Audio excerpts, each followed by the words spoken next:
Wife and husband మధ్య ఎలాంటి bonding ఉండాలి సార్? బాండింగ్ అంటే ఏంటంటే ఇది అంటే అలాంటి సంఘటనలు జరగకుండా ఉండాలి అంటే జరగకుండా అన్నది ఒక కర్ర పెట్టి ఏదో ఆపేటువంటి ప్రయత్నం అయితే కాదు. ఎక్కువ భార్యాభర్తలు ఇద్దరు కూడా రెస్పాన్సిబిలిటీ ఫర్ చిల్డ్రన్ అన్నది పెరిగితే ఇది తగ్గిపోతాం.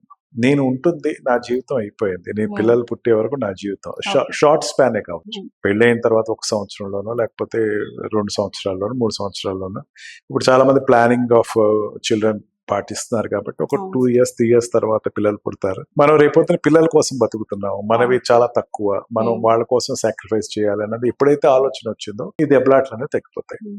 ఇది ఎందుకు రావట్లేదు అంటే పిల్లలు అనేది ఒక ఇంట్లో ఏదో వాడికి ఏం తెలుసు, వాడి కోసం తర్వాత ఆలోచించేస్తుంది, వాడి కోసం ఏం ఫెసిలిటీస్. పిల్లవాడు పుట్టిన దగ్గర నుంచి కాలేజ్ చదివించే వరకు, కాలేజ్ అయిపోయి జాబ్కి వెళ్ళే వరకు ఎక్స్పెండిచర్ ఈ రోజుల్లో మిడిల్ క్లాస్ ఫ్యామిలీస్ అయినా అప్పర్ మిడిల్ క్లాస్ ఫ్యామిలీస్ అయినా హైయర్ క్లాసెస్ గురించి మనం ఆలోచించక్కల వాళ్ళకి ఆల్రెడీ ఆ స్థితి ఉంది.